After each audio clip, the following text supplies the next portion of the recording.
ایک مولانا ہے، میں نام نہیں بتاؤں گا، بیچارے بہت نیک آدمی ہیں، انہوں نے ایک شرط رکھ دی تھی، ان کی 2 بیٹیاں تھیں، کہ مجھے شرط ہے کہ میں اپنی بیٹیوں کی شادی کروں گا نا تو میرا جو داماد ہو وہ حافظ قرآن ہو۔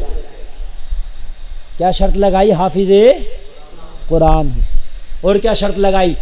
اس گھر میں جتنے بھی لوگ ہوں سب داڑھی والے ہوں، لڑکا ہی نہیں، لڑکے کے بھیا بھی، لڑکے کے چچا بھی، لڑکے کے ابا بھی، اور اس کے ساتھ ساتھ سب 5 وقتہ نمازی بھی ہوں، اور اس کے ساتھ ساتھ رمضان شریف میں بارات آئے گی، رات کو بارات ہوگی، اور جس رات میں بارات آئے گی شبینہ ہوگا، جو میرا ہونے والا داماد ہوگا وہ قرآن سنائے گا، سارے باراتی قرآن سنیں گے۔ ہائے ہائے یار کیسی چوائس تھی۔ لڑکے کے والد امامہ شریف باندھتے ہوں، اتنی سنتوں کے پابند ہوں، سمجھ رہے آپ؟ جہیز کچھ نہیں دوں گا، لڑکا جتنے پیسے لے کے آئے گا اتنے ملا کے دے دوں گا، ساتھ میں کاروبار کر لیا۔ یہ گولڈ لے کے چلتے ہیں نا، ہم سونا لے کے جاتے ہیں لڑکے والے، اور وہ کپڑے لے کے جاتے ہیں، جوڑے ووڑے لے کے، کہا کچھ جوڑے پوڑے نہیں، لڑکا 1 لاکھ روپے لائے گا، 1 میں ملا دوں گا، کاروبار کر لے۔ بات بھی صحیح تھی۔ یہ جو ہم 10 تولے 50 تولے سونے چل رہے ہیں، گولڈ چل رہے ہیں، رکھ لیے، زکوٰۃ نکال نہ رہی ہیں، قبر میں ویسے دھنائیاں ہوں گی۔ اچھا لیا 50,000 روپے تولا، اور جب بیچ رہے ہیں تو بک رہا 30,000 روپے تولا، کیوں؟ بولے 20% کٹ گیا۔ لے یہاں بھی کٹ گیا، مرنے کے بعد بھی کٹے گا۔ یہاں یوں کٹ رہا ہے کہ پرانا ہو گیا، وہاں یوں کٹ رہا ہے زکوٰۃ نہ دیے، عجیب بات ہے۔ یہاں قرضہ لے کر کار دے رہا، وہ قرضہ لے کر گولڈ لا رہا ہے، دونوں قرضے میں۔ نبی نے فرمایا شادی کرو خوش ہو جاؤ، ہے تو شادی کرے ٹینشن میں پڑ گئے۔ لڑکی والا یوں ٹینشن میں جہیز بہت دیا تھا، لڑکے والا یوں ٹینشن میں بات بہت بنائی تھی، دونوں ٹینشن میں۔ اچھی بات ہے کہ نہیں ہے؟ جہیز کی کوئی ڈیمانڈ نہ کرو، لڑکی والا جو اپنی مرضی سے دے دے وہ کیش کی شکل میں دے دے، اور لڑکے والا اپنی طرف سے کرے اور کاروبار کر لو۔ مگر ہم آگے کیوں نہیں؟ ہماری قوم کیوں پیچھے؟ جتنی بڑے بڑے کاروبار ہیں سب غیروں کا قبضہ، کیوں؟ ہم تو شادیوں سے نہیں نکل پا رہے۔ جس کی 2 لڑکیاں تو میاں اس کو چاہیے 30 لاکھ روپے، بتاؤ پوری زندگی میں 30 لاکھ روپے اکٹھا ہونا آسان کام ہے؟ ہم شادیوں سے کہاں نکل رہے ہیں؟ اور اگر ہم خالی 1,00,000 2 لاکھ بھی اگر کیش دے دیتے، چلو بھائی کوئی بات نہیں، جو ہمارے پاس تھا ہم نے دے دیا، اور اس کا اگر کاروبار کر لیتا تو لڑکا بھی آگے بڑھتا، اس کی لڑکی بھی آگے بڑھتی۔ یار خرافات کچھ تو کم کرو۔ اب کہہ رہے ہیں یہ مولانا تو بڑا خوش ہے کہ بہت سی جگہ تو میاں بڑا برا بلا کہتے ہیں، یہ مولانا تو جہیز کو منع کرتا۔ ارے اچھا میں کہہ رہا ہوں منع نہیں کر رہا، تم اگر زیادہ دینے لینے دل کر رہا تو یہ کیوں دے رہے ہو اتنے لمبے لمبے فرنیچر؟ بعض برتن تو ایسے ہوتے ہیں کہ پوتی برت رہی، میری دادی کو بیلا ملا تھا، میں غلط نہیں کہہ رہا ہوں، دادی پوتی برت رہی ہے، پوتی کے میری دادی کو یہ جہیز میں ملا تھا، اور کتنے تو گل سڑ گئے سامان، وہ یوز میں نہیں آ رہے، بتاؤ آ رہے ہیں استعمال؟ 36 طرح کے سیٹ جا رہے ہیں۔ یہ جوس نکالنے کے مجھے پوری زندگی جوس نہ پیے گا گھر نکال کے، ہے کہ نہیں ہے؟ یہ جوس نکالنے کی مشین ہے، یہ اس کی مشین ہے، یہ اس کی مشین ہے، 1000 کام کر دیے میاں، سمجھ رہے ہیں؟ بتائیے آپ مجھے، ساری چیزیں دے رہے ہیں۔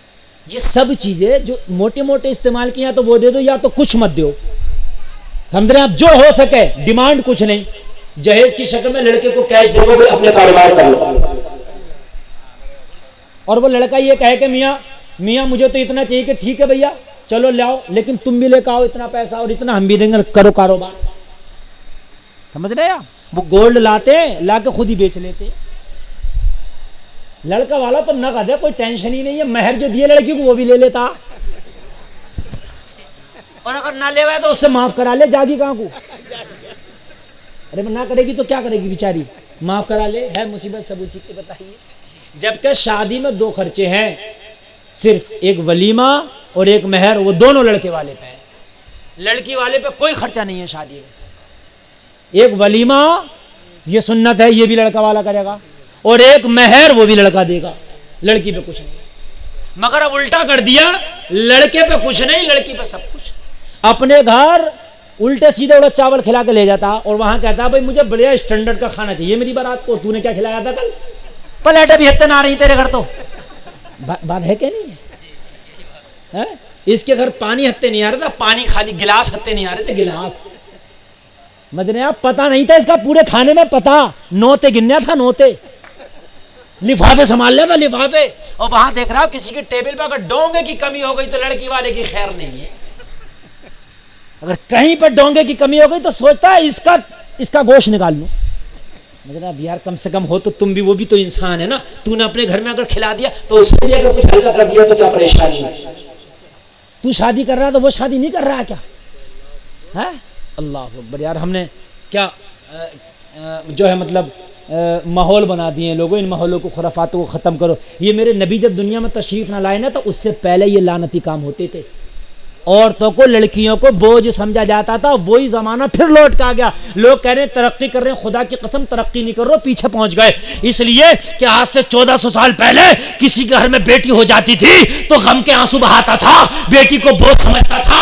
آج وہی زمانہ آ گیا، اگر گھر میں بیٹی پیدا ہو جائے آنسو بہاتا ہے. اس لیے اسے پتا ہے کہاں سے لاؤں گا 30 لاکھ، کہاں سے لاؤں گا جوڑے، کہاں سے ڈیمانڈیں لڑکے والے کی پوری کروں گا. اے لوگوں اس لعنت کو ختم کر دو تاکہ بیٹی پیدا ہو تو بوجھ نہ سمجھا جائے، اسے رحمت سمجھا جائے، بوجھ نہ سمجھا جائے. اور رحمت جب ہی سمجھائے گا. خدا کی قسم کتنے مولوی چیخ چیخ کے پھیپڑے پھاڑ لیں، لڑکی کو رحمت جب ہی سمجھا جائے گا جب جہیز کی لعنت ختم ہو. خالی کی بات کر لو کہ یہ کرو میاں، پیسے کا کام پیسے سے چلتا، دعا کا کام دعا سے چلتا. بات حقیقت ہے کہ نہیں ہے؟ جہیز کی آج ہی لعنت ختم کر دو. خدا کی قسم کھا کے کہتا ہوں بیٹیوں کو رحمت سمجھا جانے لگے گا. مولوی کتنے بھی گردے پھاڑ لے، کتنے بھی چیخ لے، جب تک بیٹیوں کو رحمت نہیں سمجھا جائے گا، جب تک ہمارے معاشرے سے جہیز کی لعنت ختم نہیں ہو جائے گی. آج ہی جہیز کی لعنت ختم کر دو، ہر گھر میں بیٹی کو رحمت سمجھا جانے لگے گا. کیونکہ جب بیٹی پیدا ہوتی ہے تو 20 سال بعد کا منظر ذہن میں گھومنے لگتا ہے. یہی بات ہے کہ نہیں ہے؟ بیٹی آج پیدا ہوئی، 20 سال کا منظر نگاہوں کے سامنے آ جاتا ہے. اللہ اکبر. ذرا غور تو کرو. لوگوں 1400 سال پہلے ذرا غور کرنا، میرے نبی جب دنیا میں تشریف نہ لائے تو یہی حال تھا معاشرے کا. کسی کے گھر میں بیٹی پیدا ہو گئی تو اس بیٹی کو بوجھ سمجھا جاتا تھا. اور بہت سے ظالم تو اسے زندہ بیٹی کو قبر میں دفن کر دیا کرتے تھے. یہ بھی لعنت تھی معاشرے میں. ایسے زندہ دفن کر دیا کرتے تھے کہ اس کی طرف پھر کے تک نہیں دیکھتے تھے کہ ہمارا خون ہے، ہماری بیٹی ہے. زندہ دفن کرتے تھے، بوجھ ہے. آج کے ہم نے وہی لعنت اپنے پر مسلط کر لی. یار آج غیروں کو دیکھو تو ان کی شادیاں پھر بھی سادہ ہیں، ہماری شادیاں بڑی خطرناک ہو گئی.